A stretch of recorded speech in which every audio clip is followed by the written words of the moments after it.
From the world of politics to the world of business, this is Balance of Power.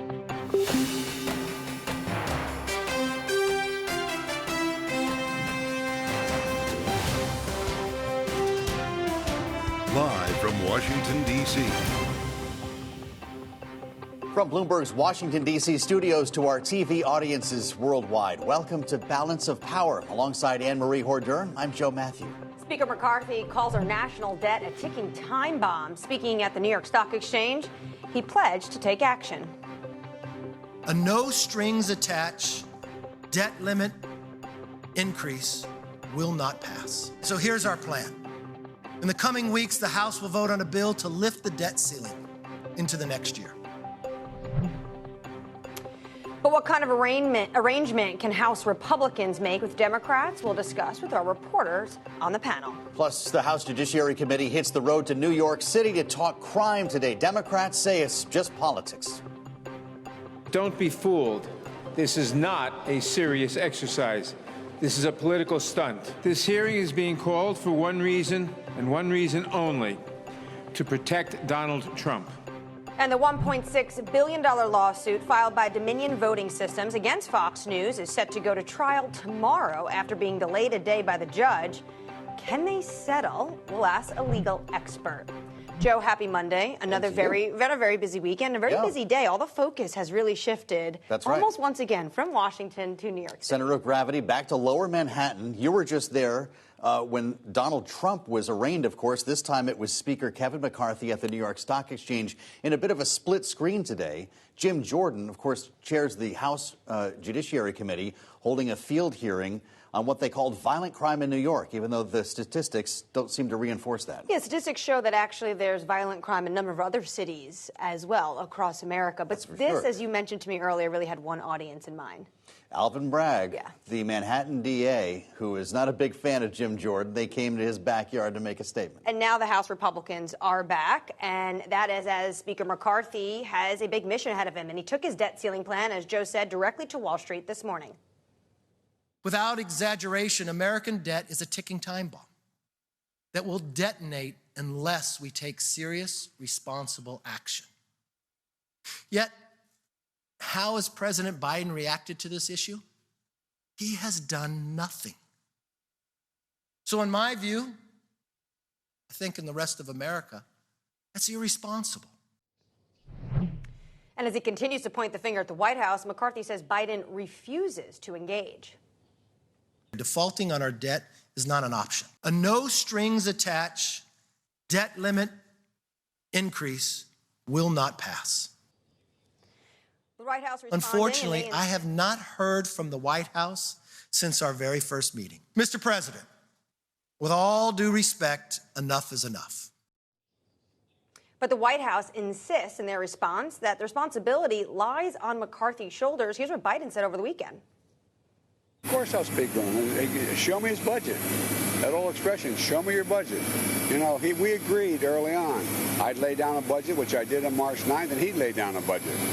I don't know what we're negotiating, but I don't know what they want. The big issue right now is the window to end the stalemate is narrowing. The estimates for the so-called X date are anywhere from early in the summer through the fall. So joining us around the table to discuss this issue is Bloomberg's Mario Parker and Deputy Managing Editor Wendy Benjaminson. Okay, so politics on full display, but of course this has to do with the full faith and credit of the U.S. government. People are starting to get a little bit worried. Markets aren't really moving yet, though. Wendy, how do you see this playing out? Does McCarthy have the votes for this plan he announced at the stock exchange? He may have the votes in his own caucus. House Republicans may go for this, but House Democrats won't. I would expect a party line vote. Then it goes to the Senate where it dies, and if by some miracle it made it to the White House, Biden would certainly veto it. You know, he is expecting, as he said, a clean debt ceiling increase, as Congress has delivered all through the Trump years, all through the Obama years, and going back to W. Bush and his daddy and Ronald Reagan. Republican presidents have increased spending, and Republican Congresses have increased the debt ceiling limit. Spending may be out of control, but this may not be the way to to fix it. Let's play the other side of this for a minute, Mario. It's good to see you. The White House has its own statement, as is to be expected.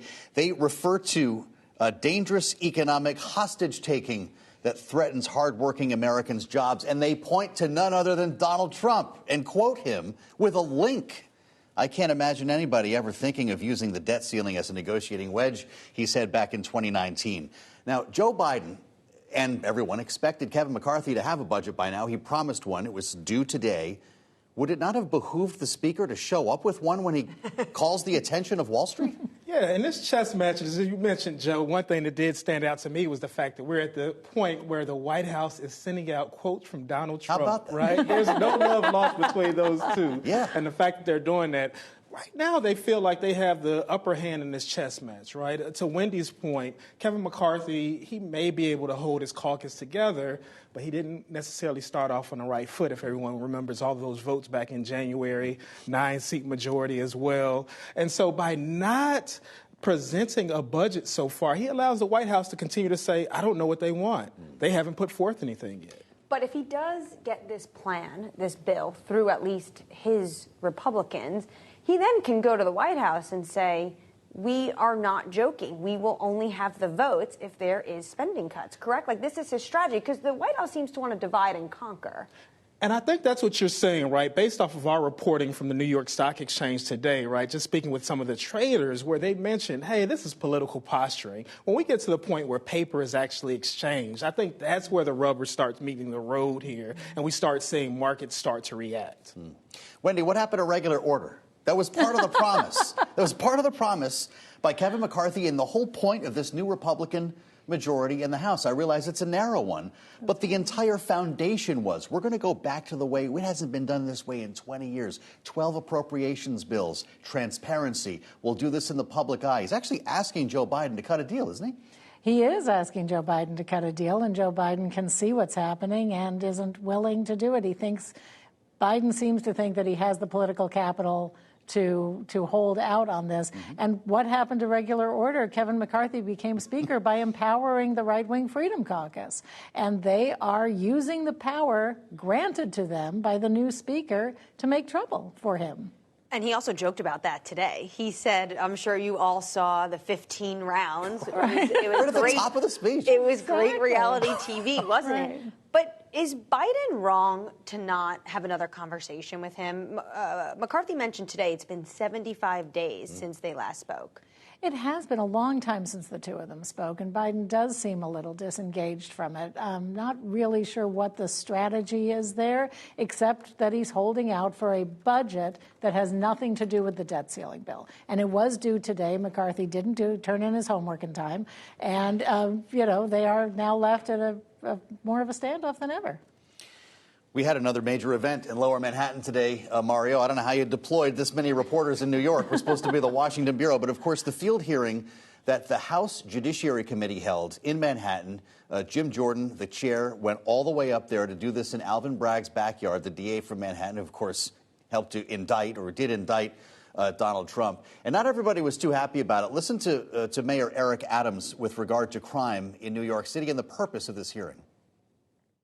It is really troubling that Americans' taxpayers' dollars are being used to come here on this junket to do an examination of the safest big city in America instead of focusing on the real over-proliferation of guns. He was quick to remind, along with Jerry Nadler, the New York congressman, ranking member, that actually crime is down in New York. You might want to go to Ohio, where Jim Jordan is from. They said to hold a hearing on crime. This was a little bit different, though. The lights went out at one point. There was a heckler that had to be removed from the room. Was this a win politically? You have to imagine that they were popping popcorn down in Mar-a-Lago, right? That's who this was really for. Okay. Jim Jordan is audience of one. Exactly, an audience of one, and maybe plus one with Alvin Bragg as well, okay. Right? This was all to undermine Alvin Bragg's investigation, to say that he's focusing on the wrong things, right? It was in line with some of the things that Trump has been saying, almost verbatim, almost script-like to some of his Truth Social posts. And Jim Jordan, using his power as the Judiciary Chair, you're seeing him will that. So do you think that, we know the Republicans want to use crime going to 2024, But this in New York City, I don't think many New Yorkers paid attention to it. It really, as you said, was an audience of maybe one or two. Were we going to see more of these hearings pop up about crime if this is how they want to campaign for 2024? Well, anytime they're talking about crime means they're not talking about Roe, right? So for them, that's a winning conversation, or at least something that they could be, that's a draw, right? That puts Democrats a little bit on their back foot, but again, it keeps them from having to address some of the things that we're seeing in terms of gun control and also abortion.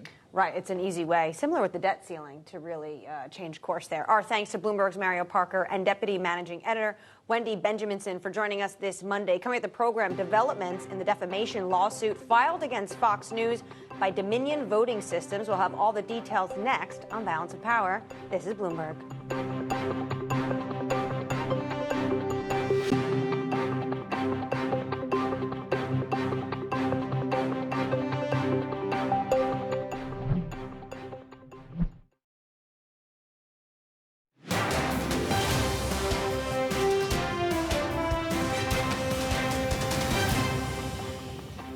This is Balance of Power on Bloomberg TV. Fox News and Dominion Voting Systems are accelerating settlement talks on the eve of the trial in the voting machine maker's $1.6 billion defamation suit against the conservative news network. Joining us now is Russell Weaver, professor of law at the University of Louisville, also author of From Gutenberg to the Internet, Free Speech, Advancing Technology, and the Implications for Democracy. Professor, thank you so much for your time and for joining us. Let's just begin with the fact that the trial was supposed to begin today. It's now supposed to begin tomorrow. Is there a potential, do you see, reading the tea leaves, that we can get a settlement? Could be. I mean, it's hard to know what's going on. Certainly, there's been speculation that this is moving towards a settlement. I guess we'll have to see. We heard on the matter of a settlement from former Fox anchor Gretchen Carlson, professor, who tweeted very clearly, "Do not settle with Fox." As she writes, "You're about to prove something very big." Here, we're showing the tweet to our viewers here. Is she onto something there? Why would Dominion even consider a settlement at this point when their reputation is literally on the line? Well, you know, that's the interesting thing about this. I think both sides have strong incentives not to settle, because Dominion, I think, wants to have its name cleared. Fox, if it settles, and I think Dominion would probably want an apology, doesn't necessarily want to admit that the allegations against it were correct. So I'm not so sure they're going to get a settlement, but we'll see. The other big point of this case, which I imagine Fox is trying to avoid, are the individuals that would be called to testify. We're talking about Rupert Murdoch. We're talking about his son, Lachlan. Fox News personalities like Tucker Carlson, Sean Hannity, Maria Bartiromo. Do you think that's part of their strategy? They want to avoid having these very high-profile individuals up on the stand. Yeah, it wouldn't surprise me. I mean, you know, look, the thing is, this is a really hard case to win. The judge has already indicated that he thinks some of the allegations made were false, but that doesn't get you over the finish line. In a case like this, you have to show that they knew that they were false or that they acted in reckless disregard for truth or falsity. So I think Dominion has every incentive to call as many of these people as it can, because it has to win the case. So, yeah, I mean, I think Fox wants to avoid that.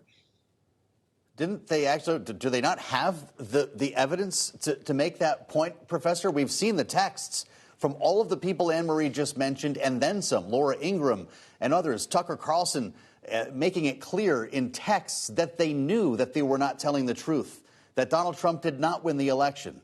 Doesn't that make this a pretty good case? Yeah, well, this is, you know, it's interesting. If you ask me about suing under this standard, normally I would say it doesn't happen. It normally doesn't happen because it's a really high standard. It's really hard to prove.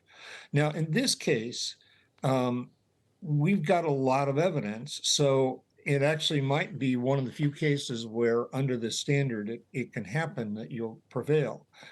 You know, one of the things that I wrote about in an earlier book was that there's not that much defamation litigation in the United States because it's too expensive and your chances of winning are really low unless you can get proof like this. So this is a better chance than normal, certainly. The bigger question then becomes damages. They're asking for a lot of money.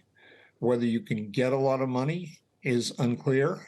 And remember that in a case like this, you're going to have independent appellate review instead of the normally deferential appellate review. And that will extend not only to whether there's sufficient proof, but also the question of what the level of damages should be. So even if you get a large judgment, it could be overturned on appeal. And it's not just damages in terms of monetary value, but the New York Times is reporting that Dominion wants Fox to make a public apology. That could potentially hurt their credibility. But from a legal standpoint, does this set any new precedents when it comes to news networks and how they should view reporting and the First Amendment? I'm not so sure. I mean, the reality is in the United States, news networks have been relatively free to report the way they want to report. The only question is whether they go too far. So if it creates a new precedent, it's, well, you're in trouble if there are enough emails and other indication that what you were saying wasn't true so that they can meet the actual malice standard. Normally, like I say, the proof isn't there. It's expensive, and usually those who try to bring this type of suit are bound to lose. So this may be an exception rather than a new trend. Professor, if there is no settlement tonight, the process begins tomorrow. It will begin with jury selection. How difficult will that be in a case filled with so many household names? I think it's going to be tough because you're going to have not only the household names, but you'll have people who are very pro-Fox, people who are very anti-Fox. And so I suspect they're going to go through a lot of jurors.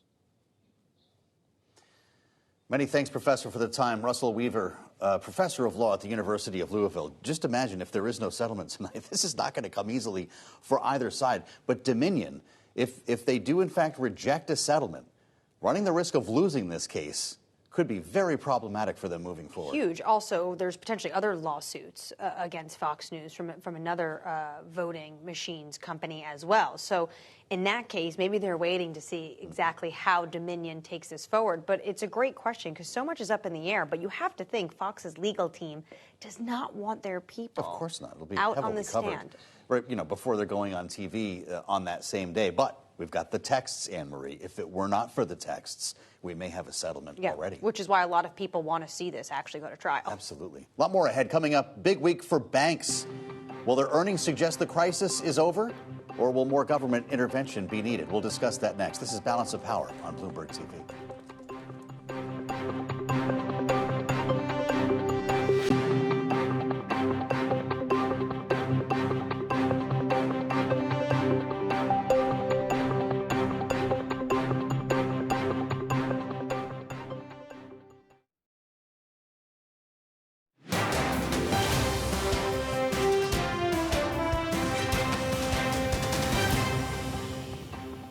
This is Balance of Power on Bloomberg TV. We're in the thick of the reporting season for big banks now, and while Wall Street has an eye on earnings, lawmakers and regulators here in Washington might too, as we look for evidence that the worst of the turmoil is over. With an ear on the conference calls, Bloomberg's Kayleigh Lyons joins us. What are we learning, Kayleigh? Well, Joe, it's about big banks, but it's also about smaller ones. And primarily, we're really concerned with deposits here. And an interesting picture being painted by the results that we got today. Schwab, for example, reporting deposits are down 11% from where we ended 2022. That's down 30% on a year-on-year basis. But we did hear from the CFO on the call saying they expect a resumption of deposit growth in 2023. Another point on the call that I thought was interesting, and really what they did was pause a stock buyback because they're citing regulatory uncertainty in the aftermath of the bank failures that we saw. M&T Bank also a little bit light on deposits. It's actually State Street that was the loser of the day because they had $26 billion pulled from investment products, and they think those outflows could continue. So now the question is, what picture is going to be painted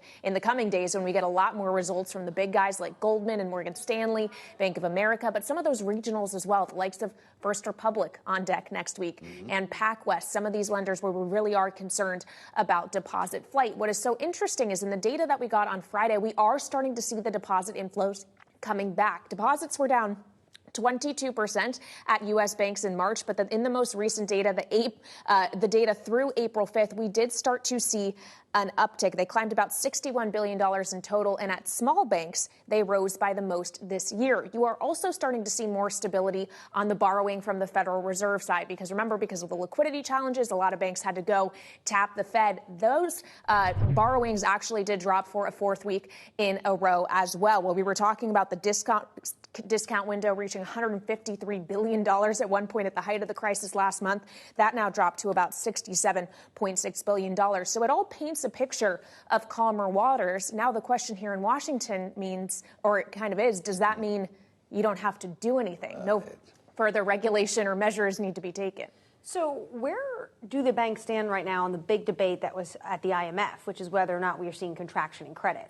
Well, that's going to be the really interesting conversation. We heard from Jamie Dimon, the CEO of JP Morgan, last week saying, don't call this a credit crunch. That is not what is going on. He really did not like that characterization. Others are saying, yeah, we're taking a look at some of our standards, but you're not seeing that huge material pullback in lending.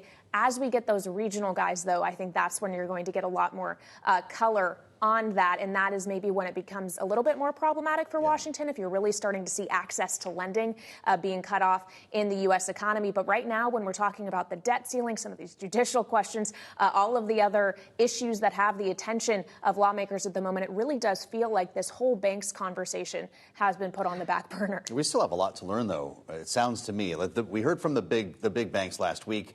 We knew that would play pretty well. You mentioned Jamie Dimon's commentary, but it's going to be at least another week or two before we have a full picture on whether contagion is contained. Yeah, because remember, for First Republic, for example, which is the bank that had to have $30 billion in deposits from larger guys, we still don't really know what the fate of that bank looks like. We actually have a great story out on the terminal talking about how it has a very large portfolio of low rate loans that it had put out that still aren't even having principals be paid at this point. They report on the 24th.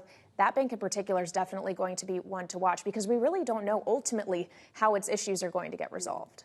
And Kaylee, you made a really good point, though, that Washington has a very quick attention span. They've already moved on to other and bigger issues, but maybe with the banks reporting, we'll get some more. Our Bloomberg's Kaylee Lyons, thank you so much for bringing us that. More of her reporting throughout the week with the banks. And coming up on the program, House GOP teasing a plan to raise the debt ceiling, but also minimize government spending. Joining us to discuss the Democrat response, Congressman John Garamendi of California. This is Balance of Power.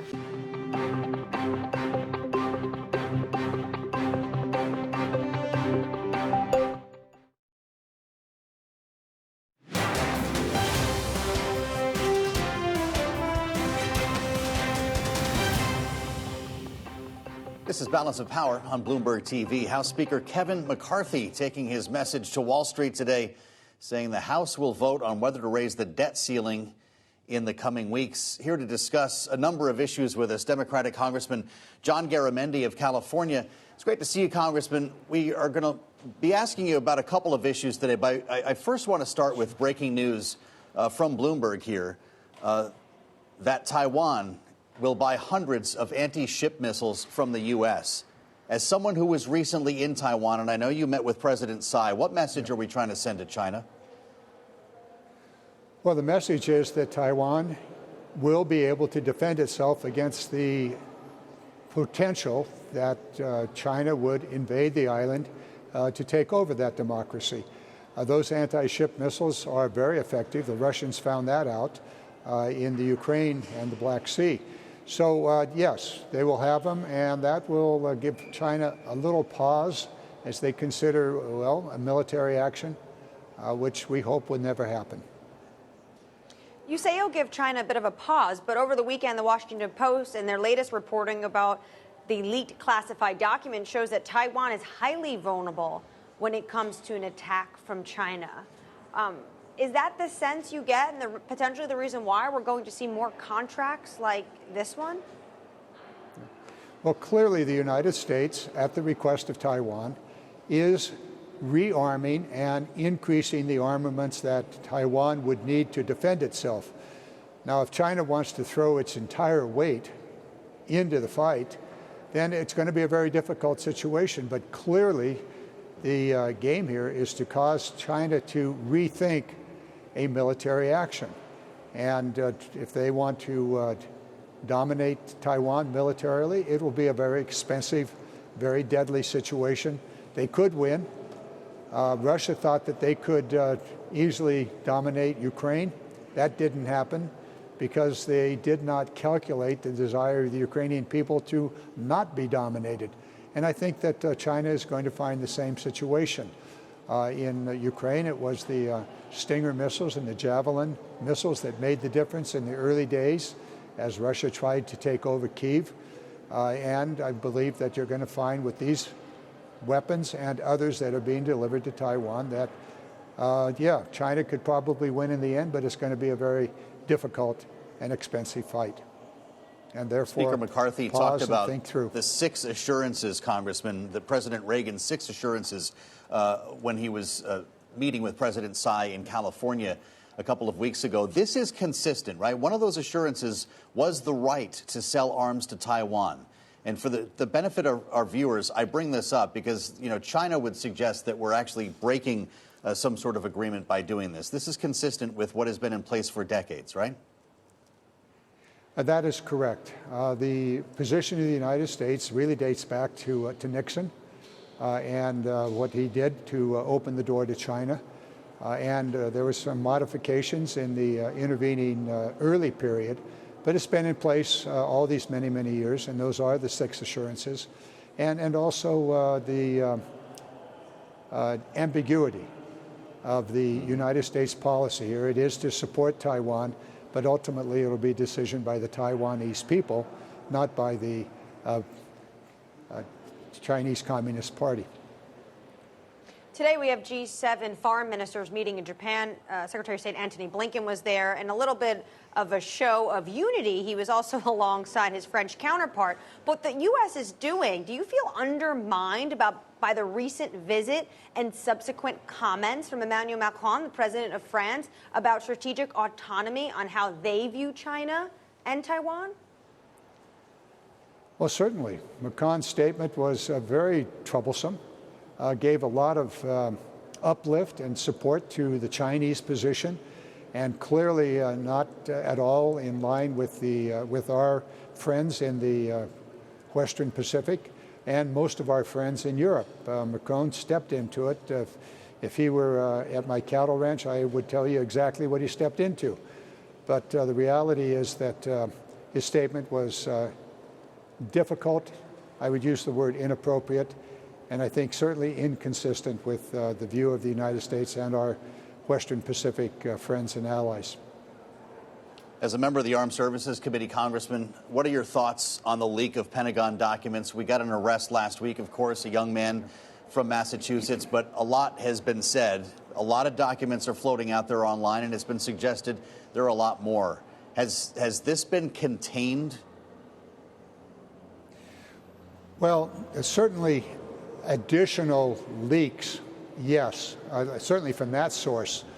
There are tens of thousands and probably hundreds of thousands of documents that are classified documents. And from time to time, some of them are leaked without any doubt that does happen. How many were leaked, I don't know that we will know for some while. But as each day passes, those documents become antiquated. They're outdated and not relevant. Some of them are simply reports from our embassies, from the military attaches at the various embassies around the world, reporting back to the State Department and to the military Department of Defense the scuttlebutt, the ongoing discussions. Much of that is open source. Yeah, it may be classified, but it is not highly pertinent to the Ukraine. Some of it can be embarrassing. Sometimes things are said in these documents and in these cables that could be embarrassing to a country and to the United States. But the question here is this individual. Why did he do it? Are there others that are similarly situated in the various departments, both the military and State Department and Homeland Security agencies that handle most of these? I guess you want to include the Treasury Department.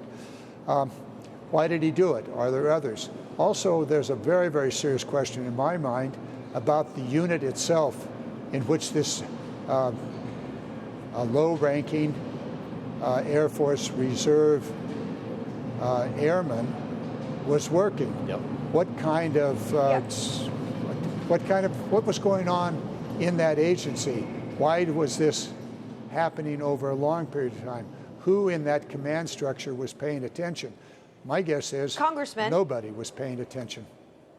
I think that's the question everyone is asking, why this 21-year-old was able to have this level of access. But at the same time, the leaked documents do show the level of intelligence the United States has, particularly when it comes to Russia and Ukraine, on the Russian military, especially some of their numbers and infiltration. When you look at what Admiral Stavridis said over the weekend in Bloomberg Opinion, he called it a body blow to the Department of Defense and the intelligence community. So I'm confused as to why the president and the Democratic Party is downplaying this.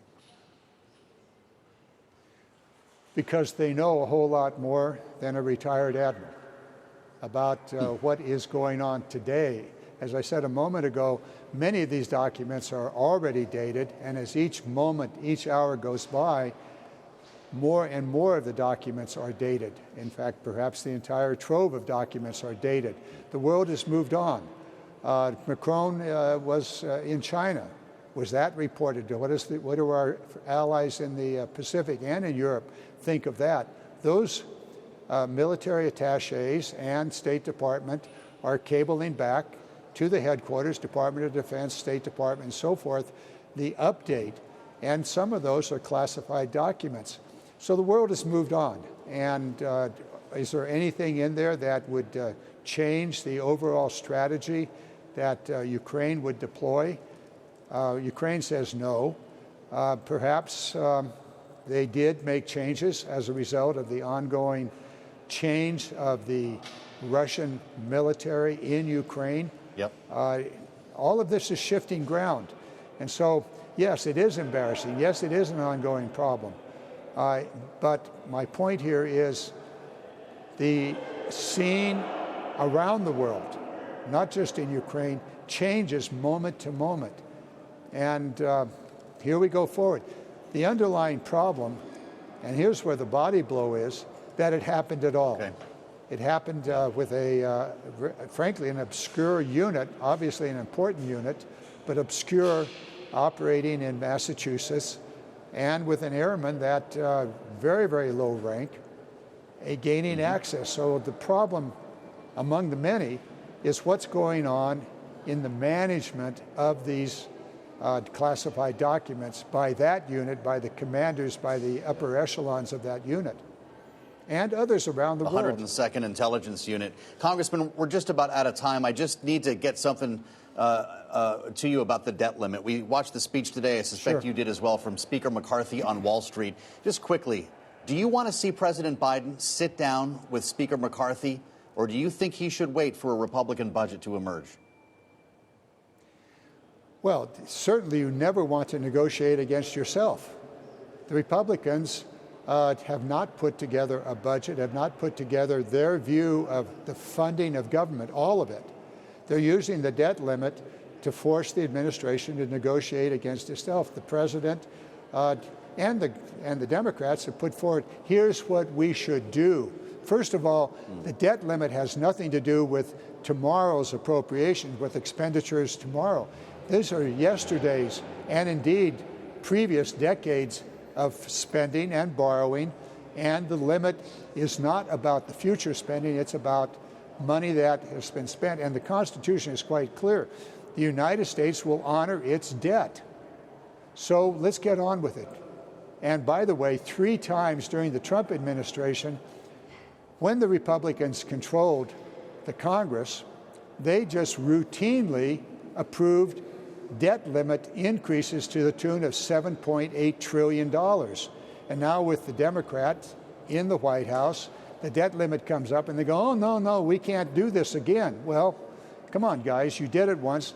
Let's get this debt limit out of the world. Let's not cause chaos in the financial markets in the United States and around the world. Get this out of the way and come to us, come to the White House with your proposals of where you want to cut. If you want to cut Social Security and Medicare, put it on the table. If you want to cut this program or that program, put it on the table. The president's already put on the table his view, but he should never negotiate against himself. All right, Congressman, thank you so much for joining us. Congressman John Garamendi there on everything from the leaks to Taiwan to also what's going on in McCarthy's response at Wall Street today on the debt ceiling. Coming up, we're going to talk more exactly about that, the fallout from Speaker McCarthy's speech at the New York Stock Exchange. Our political panel joins us to discuss. This is Balance of Power.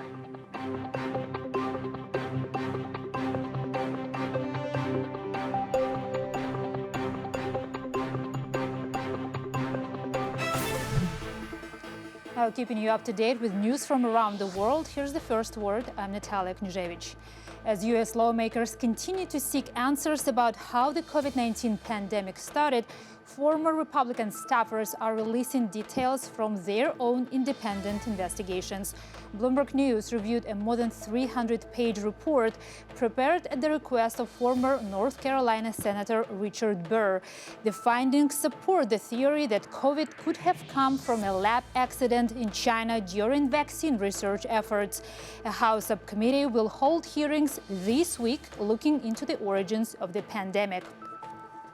And China's foreign minister is encouraging Israelis and Palestinians to return to the negotiating table. Qin Gang held phone calls with his Israeli counterpart Eli Cohen and Palestinian Foreign Minister Riyad Malki separately today. He says China is willing to offer convenience to make the talks happen. China worked as a mediator for Saudi Arabia and Iran, which signed a landmark deal to restore diplomatic ties in Beijing in March. And the U.S. ambassador to Russia visited detained Wall Street Journal reporter Evan Gershkovich in a Russian prison today. Envoy Lynn Tracy says the reporter appears to be in good health. He was detained nearly 3 weeks ago on charges of espionage. The Kremlin says he was caught, quote, red-handed, but has provided no evidence. The Wall Street Journal denies the allegations. Tracy says the U.S. is reiterating calls for Gershkovich's immediate release. Global News, powered by more than 2,700 journalists and analysts in more than 120 countries. I'm Natalia Knyzhevich. This is Bloomberg.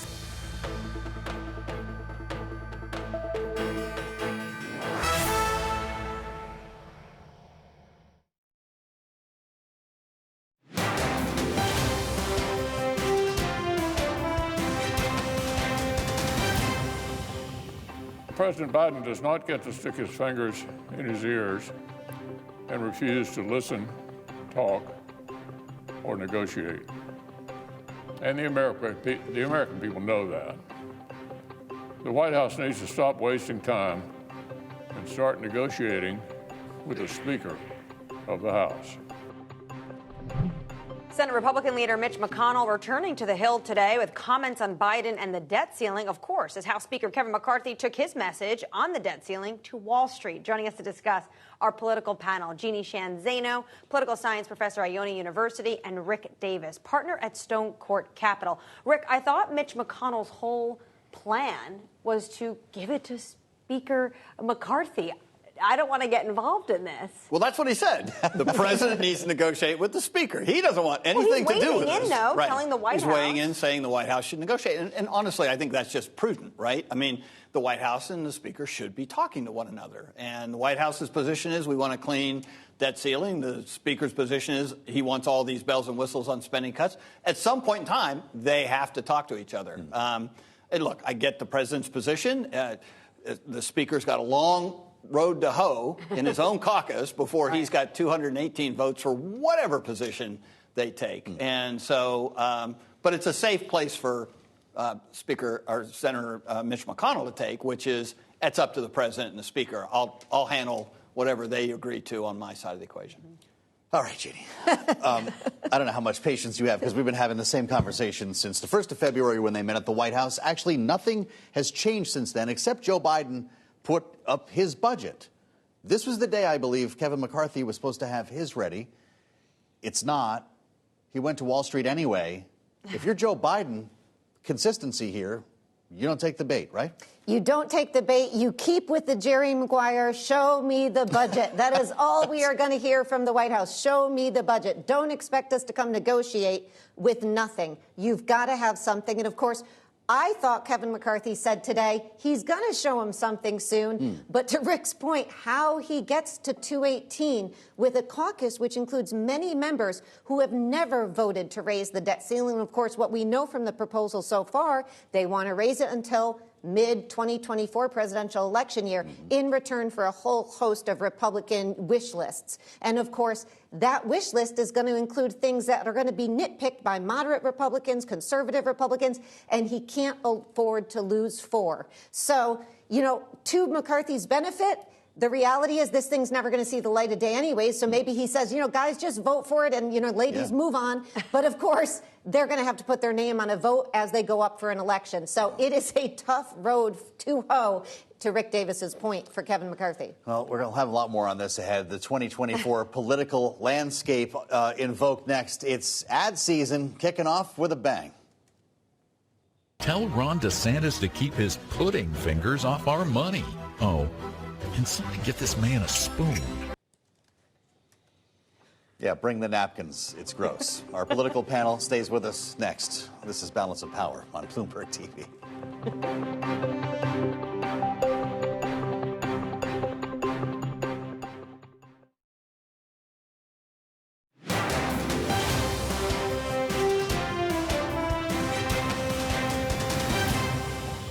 Ron DeSantis loves sticking his fingers where they don't belong. And we're not just talking about pudding. DeSantis has his dirty fingers all over senior entitlements. What you just saw is real. We did not make that. A super PAC aligned with former President Trump pointing fingers. You like that? At his rivals' alleged pudding eating habits. Florida Governor Ron DeSantis says he doesn't remember eating pudding with his bare hands. Joining us to discuss our political panel, Jeannie Sheehan Zaino and Rick Davis. This has already started a back and forth here. You guys can weigh in on how gross or irresponsible that ad may be, because, again, there's no proof that ever happened. But, Rick, Team DeSantis punches back with a couple of ads calling out Donald Trump. So the gloves are off here now, huh? The gloves, I don't think we're ever on. Okay. You know, this is the first rally around ads. I'm someone who put Paris Hilton in a political ad. You sure did. It's almost as bad as eating pudding. The famous with your fingers. celebrity ad. But this is a classic example where no one's going to remember the attack. They're going to remember the pudding. Yeah. And so this was an attack on cutting Social Security, right? This is about Social Security. Immediately, the people around the super PAC never backed down for Governor DeSantis, said, well, we're not going to let this hang out. And so they produced an ad right away that basically was an attack on Donald Trump with his own words saying we're going to cut entitlements. Yeah. So you can see there's a lot of hypersensitivity between the two. And this is going to be a battleground in this election. Donald Trump is going to accuse everybody of throwing Social Security under the bus. Normally, that's a charge that we try to make on Democrats, and now we're going to have an internal party attack on this. I think we also need to remember Ron DeSantis has yet to even enter the race. But clearly, he's the one that Trump is the most fearful of due to these ads. Right, Jeannie? Yeah, absolutely. And, of course, DeSantis, he's got it. Their team is looking, you know, Donald Trump indicted, raises $15.4 million in the 2 weeks after. So they have to take the gloves off, no pun intended, and start to respond to this. And they've tried to do it on gun control. But the problem, I think, for DeSantis is some of the messages they're sending out are things like, we aren't chaotic like Donald Trump. We are the calm candidate. But this is, Jeb Bush tried this. Remember? I am not the chaos candidate. Yeah. And it turned out Republican primary voters want chaos. They actually like it. So I think the win here is going to Trump and hitting DeSantis on entitlements. DeSantis has got to respond, and he hasn't clarified his position since he took these votes when he was in Congress. So we have a lot of time on this, certainly. But Trump is back to his old game, and he is pulling DeSantis and his team into it as well. Wow. Yes, certainly. It's almost unbelievable. And you feel like if there's any way DeSantis is going to make any headway in any of these ads, it almost needs to be something embarrassing. Well, here we have it. Yeah. Absolutely. Many thanks to Jeannie Sheehan Zaino and Rick Davis. Coming up, we have another show tomorrow. And of course, all of these stories and more, maybe not the pudding one, are a Balance of Power newsletter on the terminal and online. Thanks for joining us on Balance of Power. Grab your pudding. We'll be back with more tomorrow on Bloomberg.